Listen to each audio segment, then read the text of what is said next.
এই flop star জিতের ভক্তরা আগে লেভেলে আয় বেটা। 223 মিলিয়ন ভিউ এবং 200 million plus 100 million plus view সামান্য গানে। আগে লেভেলে আয়, পরে তোদের সাথে কথা হবে। তোদের জিতে তো এখন অব্দি কোন একটা গানে 50 মিলিয়ন ভিউ মনে হয় আসে নাই, সেখানে কই রয়েছে 250 মিলিয়ন 300 মিলিয়ন ভিউ। তোদের সাথে কি কথা বলবো?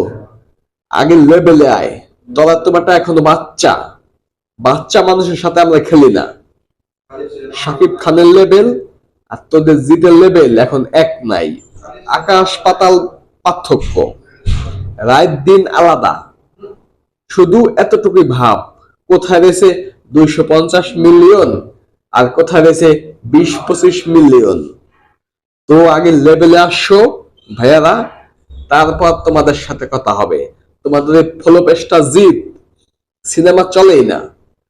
শাকিব খানের দরদ একদিনে যে কালেকশন করছে, প্রথম দিন যে কালেকশন করছে, তোমাদের জিতের সিনেমা 5টা সিনেমা 1 মাস চললেও অতটা কালেকশন করতে পারবো না, পারে না।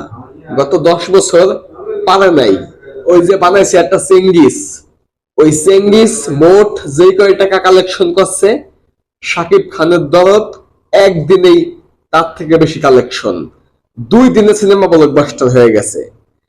তো তোমাদের সাথে কি কথা বলবো? তোমাদের সাথে কথা বলাটা এখন আমাদের মানায় না। এটা আমাদের আগে হয়তোবা বলতাম, আগে হয়তোবা তোমরা শাকিব খানের লেভেলের কিছুটা কাছাকাছি ছিলা। এখন এই মুহূর্তে শাকিব খানের সিনেমায় সাইড ক্যারেক্টারেও জিতকে যোগ্যতা নাই। সে জিতের জিত এক সময় ছিল ভালো, কিন্তু এখন জিত মিত দেব মার্কেটে নাই, কেউ বাংলা সিনেমা দেখেই না এখন।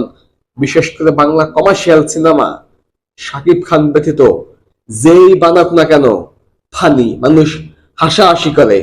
বাংলা কমার্শিয়াল সিনেমা গুলা দেখলে শুধুমাত্র শাকিব খান বাদে, শাকিব খান যেটা বানায় সেটাই হিট।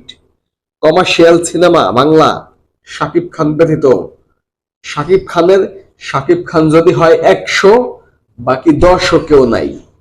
বাংলা বোঝো? না বুঝলে বুঝ জানিও, শাকিব খানের 100 ভাগের 1 ভাগ তোমাদের জিত।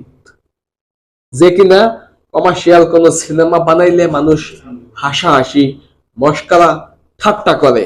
শুধু জিত না, বাংলায় কোন কমার্শিয়াল সিনেমা শাকিব খান বাদে যে বানাও সেটাতেই মানুষ হাসাহাসি করব। কারণ কমার্শিয়াল সিনেমা বাংলায় শাকিব খান ছাড়া কেউ চালাইতে পারবো না, কারো সিনেমা দেখবো না। সবাই ওই যে তামিল তেলেগু হিন্দি সিনেমা দেখে অভ্যস্ত। ওই টাইপের সিনেমা বাংলা থেকে শুধুমাত্র মেগাস্টার 18 কোটি বাঙালি মেগাস্টার, 35 কোটি বাংলা ভাষার মেগাস্টার শাকিব খানেই পারে। দেবজিৎ আদার্স যে কাশুক না কেন, শাকিব খানের আশেপাশেও সে থাকবে না। শাকিব খানের 30 সীমানার মধ্যে সে থাকবে না। শাকিব খান যেখানে যায় সেখানে তাণ্ডব বয়ে যায়, ঝড় উঠে যায়। এমন ঝড়, সেই ঝড় কিনা শাকিব খান ব্যতীত কেউ সম্ভব না। দরদ সিনেমায় প্রথম দিন ওপেনিং ডেতে যেই ঝড় শাকিব খান উঠাইছে ঈদ ছাড়া, তোমরা পারলে ঈদের সময় 100 কোটি টাকা দিয়ে সিনেমা বানাইয়া এমন ঝড় উঠাই দেখাইও, পারবা না। এটা শুধুমাত্র মেগাস্টার শাকিব খানের পক্ষে সম্ভব। শাকিব খান যা করে দেখাইছে সেটা এক বিরল ঘটনা। বাংলা সিনেমার নায়ক হয়ে কতটা উচ্চ লেভেলে যাওয়া যায়, কতটা স্টারডম নিয়ে থাকা যায়, এটা কিনা এক ইতিহাসে বিরল। শাকিব খান যা করে দেখাইছে। দেশের এই পরিস্থিতি, মানুষজন সব পলাতক, তারপরেও শাকিব খানের সিনেমা প্রথম 2-3 দিন যেভাবে চলছে, এটা মানে শাকিব খান ছাড়া এটা সম্ভব না। তো আগে লেভেলে আসো, তারপর তোমাদের সাথে কথা হবে। জানি লেভেলে জীবনও আসতে পারবে না। আগে আসো, যদি কখনো আসো সেদিন তোমাদের সাথে কথা হবে। এর আগে চামচামি করো না, বেশি কথা বলো না, সোশ্যাল মিডিয়ার মধ্যে আইসা পোস্ট মারাইও না। আমরা পোস্ট করলে কিন্তু তোমরা থাকতে